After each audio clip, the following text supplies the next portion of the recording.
একজন অচেনা লোক একটা পরিবারের সাথে দেখা করে এবং সেই পরিবারের মেয়ের উপর কালা জাদু করে বশে করে নেয় আর সেই মেয়েটাকে দিয়ে নিজের ইচ্ছে মতন কাজ করাতে থাকে। কিন্তু বন্ধুরা, এখন প্রশ্ন হলো, লোকটা এই মেয়েটার উপর কালা জাদু কেন করেছে, আর এই মেয়েটার বাবা কি পারবে এই মেয়েটাকে কালা জাদুর হাত থেকে বাঁচাতে? এইসব গল্প নিয়ে আজকের মুভি শয়তান। মুভির শুরুতেই আমরা কবির নামের একটা লোককে দেখতে পাই, যে কিনা তার ছেলে ধ্রুবের সাথে নিজের মেয়ে জাহ্নবীকে কলেজ থেকে বাড়ি নিয়ে যেতে এসেছে। কিন্তু সেখানে এসে কবির দেখতে পায় তার মেয়ে জাহ্নবী একটা ছেলেকে হাক করছে। এটা দেখার পর কবির তার মেয়েকে তার কাছে ডাকতে শুরু করে, যার কারণে তার মেয়ে তখনই গাড়িতে চলে আসে। তারপর তারা তিনজন মিলে বাড়ি যাবার জন্য বেরিয়ে পড়ে এবং কবিরের কথাবার্তার মাধ্যমে আমরা বুঝতে পারি সে তার মেয়েদের সাথে বন্ধুর মতন ব্যবহার করত। তারপর জাহ্নবী বলে সে তার বন্ধুদের সাথে লাদাখ ঘুরতে যাবে, কিন্তু কবির তাকে সেখানে যেতে বারণ করে দেয়। এরপর তারা বাড়িতে ফিরে আসে। তখন তার মেয়ে জাহ্নবী আবারও বলে সে তার বন্ধুদের সাথে লাদাখ ঘুরতে যেতে চায়, কিন্তু এবার কবির রাজি হয়ে যায়। এরপর তারা কিছুদিনের জন্য পিকনিক করবে বলে নিজেদের ফার্ম হাউসের দিকে বেরিয়ে পড়ে এবং তারা সেখানে যেতে যেতে রাস্তার মধ্যে অনেক এনজয় করে। এমনকি তারা রাস্তার মধ্যে খাবার খাওয়ার জন্য একটা দোকানে দাঁড়িয়ে পড়ে এবং জ্যোতি কবিরকে চা কেনার জন্য বলে, কিন্তু কবির যখন চা কিনতে যায় তখন তার কাছে কোনো খুচরো টাকা ছিল না। তাছাড়াও সেখানে অনলাইন পেমেন্ট দেওয়ার মতন সুযোগ সুবিধা ছিল না, এই জন্য সে চায়ের টাকা দিতে পারছিল না। তখনই সেখানে প্রকাশ নামের একটা লোক চলে আসে এবং সে কবিরের চায়ের টাকাটা দিয়ে দেয়। তখন কবির মানবতার খাতিরে প্রকাশকে তাদের সঙ্গে খাবার খেতে বলে, সেই জন্য প্রকাশও তাদের সাথে খাবার খাওয়ার জন্য বসে পড়ে এবং তারা সবাই মিলে খাবার খেতে শুরু করে। তখন প্রকাশ দেখতে পায় জাহ্নবীর পরোটাতে বেশি বাটার থাকার কারণে সে এটা খাচ্ছে না। এটা দেখে সে জাহ্নবীকে বলে, তুমি পরোটা খাচ্ছ না ঠিক আছে, কিন্তু আমার এই লাড্ডুটা খেয়ে নাও। তখন জাহ্নবী তার দেওয়া লাড্ডুটা খেয়ে ফেলে, কিন্তু এই লাড্ডুটা খাবার পর তার একটু অদ্ভুত অনুভব হতে শুরু করে এবং এর পরপরই প্রকাশ জাহ্নবীকে বলে, তুমি এবার এই পরোটাটা খেয়ে নাও। আর তার এই কথা বলার পরই জাহ্নবী পরোটা খেতে শুরু করে। এই ঘটনাটা দেখতে পেয়ে জ্যোতি এবং কবির অনেকটা অবাক হয়ে যায়, কারণ জাহ্নবী এতক্ষণ ধরে পরোটাটা খাচ্ছিল না, কিন্তু সে এখন হঠাৎ করে পরোটা খেতে শুরু করেছে। তবে তারা এই বিষয়টাতে অতটা গুরুত্ব দেয় না। তখন জাহ্নবী ভাবছিল সেই লোকটার কথাতে পরোটাটা কেন খেয়ে ফেললো, সেই জন্য জাহ্নবীর এই লোকটাকে একদমই ভালো লাগছিল না। এই জন্য সে তার মা বাবাকে বলে তারা যেন এখান থেকে তাড়াতাড়ি চলে যায়। তাই তারা তখনই তাদের গাড়ি নিয়ে সেখান থেকে বেরিয়ে পড়ে। সেই সময় কবির আর তার ছেলে একটা দোকান থেকে কিছু একটা কেনাকাটা করছিল এবং সেই সময় জাহ্নবী গাড়ির ভিতরে একা বসেছিল। ঠিক তখনই ওই লোকটা আবারও সেখানে চলে আসে আর জাহ্নবীকে বলে তারা যখন ফার্ম হাউসে পৌঁছবে তখন সে যেন ওই বিস্কুটটা খেয়ে নেয়।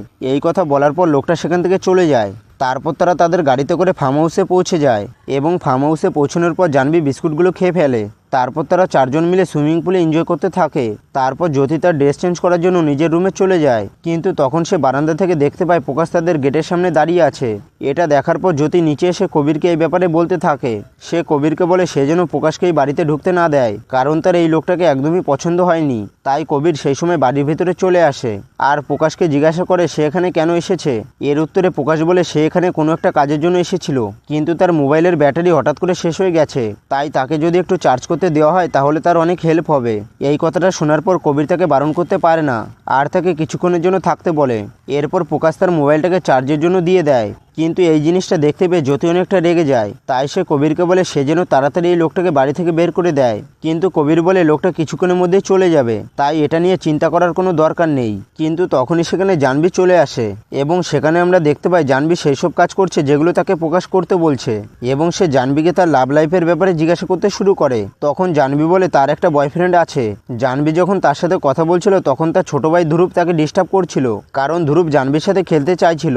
এসব দেখে প্রকাশ জাহ্নবীকে বলে সে যেন তার ভাইয়ের সাথে এমনভাবে খেলে যার কারণে সে আর কোনোদিনও খেলতে না আসে। সেই জন্য জাহ্নবী তার ভাইকে দোলনাতে অনেক জোরে জোরে ঝুলাতে থাকে, যার কারণে তার ছোট ভাই অনেক ভয় পেয়ে যায় এবং সে অনেক জোরে জোরে চিৎকার করতে শুরু করে।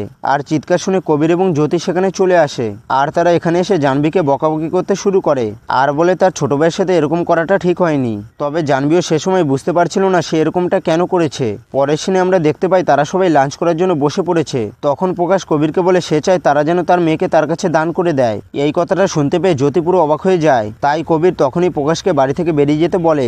এই কথাটা শুনতে পেয়ে প্রকাশ প্রচণ্ড হাসতে শুরু করে আর বলে তোমরা যতই চেষ্টা করো না কেন আমাকে এই বাড়ি থেকে বার করতে পারবে না, কারণ জাহ্নবী তার বসে রয়েছে। কিন্তু তখন কবির আর জ্যোতি এই কথাটা একদমই বিশ্বাস করে না। সেই জন্য প্রকাশ জাহ্নবীকে তার বয়ফ্রেন্ডকে ফোন করে তার সাথে ব্রেকআপ করে নিতে বলে। এই কথা শোনার পর জাহ্নবী তার বয়ফ্রেন্ডকে ফোন করে আর ব্রেকআপ করার কথা বলে। আর এই ঘটনা দেখার পর কবির আর জ্যোতি পুরো অবাক হয়ে যায়। সেই জন্য কবির প্রকাশকে জোরজবস্তি তার বাড়ি থেকে বের করে দেওয়ার চেষ্টা করে, কিন্তু তখনই জাহ্নবী তাদের সামনে চলে আসে আর তার বাবাকে ধাক্কা দিয়ে বলে প্রকাশ এখান থেকে কোথাও যাবে না। এইসব দেখার পর কবির আর জ্যোতি বুঝতে পেরে যায় তাদের মেয়ের উপর কোনো কালা জাদু করা হয়েছে আর এই কারণেই হয়তো তাদের মেয়ে জানবি এই লোকটা সব কথা শুনছে। এসব দেখার পর কবির প্রকাশকে জিজ্ঞাসা করে সে এরকম কেন করছে। তখন প্রকাশ বলে সে জানবীকে তার সঙ্গে নিয়ে যেতে চায়, আর বলে সে একজন শয়তান আর এভাবেই সবাইকে বশ করতে চায়। প্রকাশ আরও বলে তার এসব কিছু করতে অনেক মজা লাগে, আর যেভাবেই হোক না কেন সে জানবীকে এখান থেকে নিয়ে যাবে। কিন্তু তার আগে কবির আর জ্যোতিকে বলতে হবে তারা জানবীকে দান করে দিয়েছে, আর যতক্ষণ তারা এটা বলবে না ততক্ষণ সে সবাইকে টর্চার করবে। এই কথা শুনতে পেয়ে জ্যোতি অনেকটা রেগে যায়, তাই সে তখনই প্রকাশের উপর হামলা করে দেয় আর প্রকাশকে মারধর করতে শুরু করে। তখন প্রকাশ জানবীকে বলে সে যেন তার ছোট ভাই ধ্রুবের মাথা ফাটিয়ে দেয়, যেটা শোনার পর জানবী তার ভাইয়ের মাথা ফাটিয়ে দেয়। তখন এইসব দেখতে পেয়ে কবির আর জ্যোতি অনেকটা ভয় পেয়ে যায়, আর তারা বুঝতে পারছিল না তাদের এখন কি করা উচিত, কারণ ধ্রুবের মাথা দিয়ে অনেক রক্ত ঝরছিল। এই জন্য তারা যত তাড়াতাড়ি সম্ভব তাকে হাসপাতালে নিয়ে যাওয়ার কথা ভাবছিল। অন্যদিকে তখন আমরা প্রকাশকে দেখতে পাই, যেখানে সে জানবীকে কিচেন থেকে চা পাতি নিয়ে আসতে বলে, আর বলে সে যেন চা পাতিগুলো সব খেয়ে ফেলে। কারণ রাস্তায় যখন তাদের সাথে দেখা হয়েছিল তখন জানবী বলেছিল তার চায়ের স্মেল একদমই ভালো লাগে না, এই জন্য প্রকাশ তাকে চা পাতি খাওয়ার জন্য বলছিল। তখন জানবীও তার কথা মতন চা পাতি খেয়ে নেয়। তখন এইসব কিছু দেখতে পেয়ে জ্যোতির অনেকটা খারাপ লাগে, কিন্তু তার কোনো কিছুই করার ছিল না। তারপর প্রকাশ বলে সে কিছু সময়ের জন্য ঘুমোবে, সেই জন্য সে জানবীকে বলে কেউ যদি তার উপর হামলা করে তাহলে সে যেন তাকে চাকু মেরে দেয়। এই কথা বলার পরপরই প্রকাশ ঘুমিয়ে পড়ে, আর জানবী তার হাতে চাকু নিয়ে তাকে গার্ড দিতে শুরু করে। এসব দেখে কবির বুঝতে পেরে যায় জানবীকে কালাজাদুর হাত থেকে বাঁচানো এতটা সহজ না। এই জন্য সে প্রকাশকে বলে তার কাছে থাকা সমস্ত টাকা পয়সা তাকে দিয়ে দেবে, কিন্তু তার পরিবর্তে সে যেন জানবীকে ছেড়ে দেয়। এই কথা শুনে প্রকাশ টাকা পয়সা নিয়ে আসতে বলে। তখন এই কথা শুনতে পেয়ে কবির অনেকটা খুশি হয়, কারণ সেভাবে টাকা পয়সা নিয়ে হয়তো সে এখান থেকে চলে যাবে। তাই কবির তার বাড়িতে থাকা সমস্ত টাকা পয়সা প্রকাশকে দিয়ে দেয়, কিন্তু তারা টাকা পয়সা দেবার পর দেখতে পায় সেই টাকা পয়সায় আগুন লাগিয়ে দিয়েছে। তখন প্রকাশ বলে তার এই টাকা পয়সার প্রতি কোনো লোভ নেই, কারণ সে এখন নিজের চোখের মধ্যে এমন শক্তি চায় যার মাধ্যমে যে কাউকে বশ করতে পারবে। কিন্তু তার কাছে এখনো পর্যন্ত এই শক্তিটা আসেনি, কারণ সে এখন কোনো মানুষকে কিছু একটা খাওয়ানোর পরই বশ করতে পারে। কিন্তু প্রকাশ এই শক্তিটাকে নিজের চোখের মধ্যে আনতে চায়। প্রকাশ আরও বলে আজকেই সেই রাত যেই রাতে সে শক্তিটা অর্জন করে নেবে, কিন্তু সে শক্তিটা তখনই পাবে যখনই জানবী তার সাথে এখান থেকে যাবে। এই জন্য সে যেভাবেই হোক জানবীকে এখান থেকে নিয়ে যাবে। কিন্তু কবিরাজ জ্যোতি এখনো পর্যন্ত তার কথা রাজি হচ্ছিল না। কিন্তু তখনই আমরা জানতে পারি জ্যোতির কাছে আরেকটা মোবাইল আছে, যেই মোবাইলের সাহায্যে পুলিশকে এখানে ডাকার জন্য চেষ্টা করছিল। তাই জ্যোতি ফোন করার পরে দুজন পুলিশ সেখানে চলে আসে, কিন্তু তখন প্রকাশ জানতে পেরে যায় বাড়ির বাইরে পুলিশ চলে এসেছে। এই জন্য সে জানবীকে বলে দেয় গ্যাস সিলিন্ডার অন করে দেশলাই নিয়ে যেন বসে থাকে, কারণ পুলিশের লোকেরা যখনই জানতে চাইবে এখানে কি হচ্ছে তখনই সে যেন ওই জায়গাটাকে আগুন লাগিয়ে পুড়িয়ে দেয়। সেই জন্য জানবীও তখন গ্যাস সিলিন্ডারের পাশে গিয়ে বসে থাকে, এবং কবিরাজ জ্যোতি যদি পুলিশকে এই ব্যাপারে বলে দেয় তাহলে তারা তাদের মেয়েকে হারিয়ে ফেলবে। এই জন্য পুলিশের লোকেরা যখন সেখানে আসে তখন কবিরাজ জ্যোতি বোঝাতে থাকে এখানে সবকিছুই নর্মাল আছে, কারণ যদি তারা পুলিশকে বলে দেয় তাদের মেয়ে বিপদে আছে তাহলে তারা সবাই এখানে মারা যাবে। এই জন্য জ্যোতি পুলিশকে বলে ভুল করে হয়তো ফোন কল চলে গেছে। এই কথা শোনার পর পুলিশের লোকেরা সেখান থেকে চলে যায়। পুলিশ চলে যাবার পরই প্রকাশ কবিরকে বলে তারা যেন তাড়াতাড়ি তার মেয়েকে তার কাছে দান করে দেয়, কিন্তু তারা দুজন কোনো মতেই এমনটা করতে রাজি ছিল না। এই জন্য প্রকাশ জানবীকে বলে দেয় সে যেন তার ছোট ভাইকে মেরে ফেলে। এই কথা শোনার পরে জানবী তার ছোট ভাইকে মেরে ফেলার জন্য উপরে যেতে শুরু করে।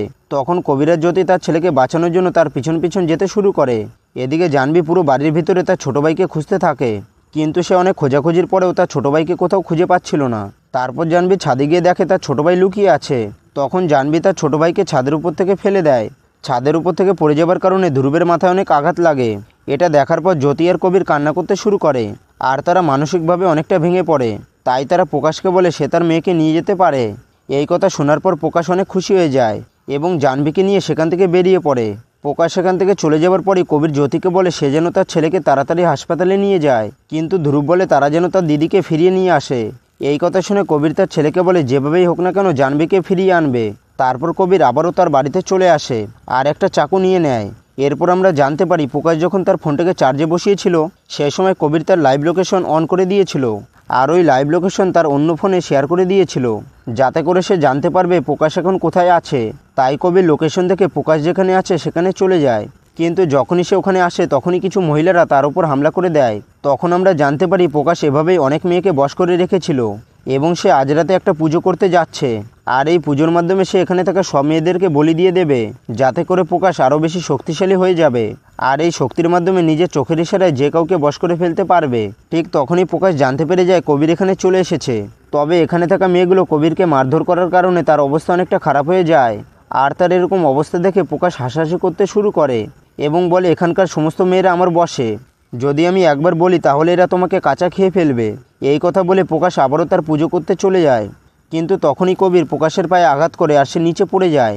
আর এই সুযোগটা কাজে লাগিয়ে প্রকাশের জিভটা কেটে ফেলে, যাতে করে প্রকাশ এই মেয়েদেরকে কোনো অর্ডার দিতে পারবে না।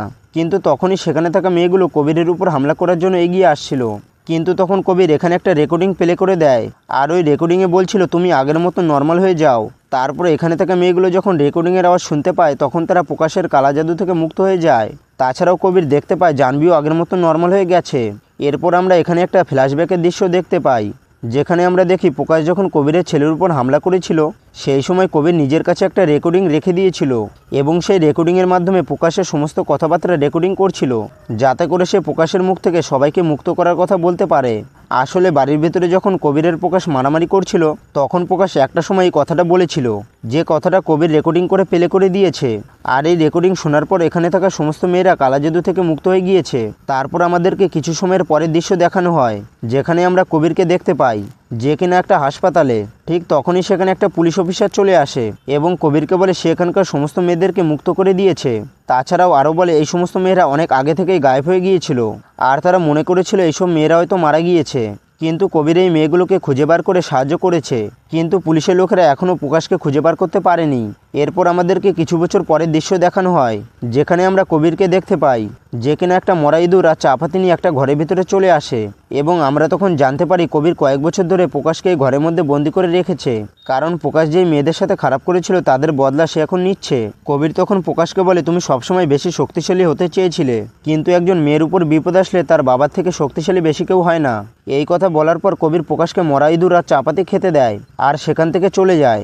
আর বন্ধুরা এর সাথে সাথে এই মুভিটা শেষ হয়ে যায়। তো বন্ধুরা তোমাদের এই মুভির গল্পটা কেমন লেগেছে কমেন্ট বক্সে অবশ্যই বলে যাবে। আর ভিডিওটা যদি ভালো লেগে থাকে তাহলে একটি লাইক দিয়ে চ্যানেলটিকে অবশ্যই সাবস্ক্রাইব করে রাখবে। তো বন্ধুরা আবারও দেখা হবে নতুন একটা মুভির এক্সপ্লেন ভিডিও নিয়ে।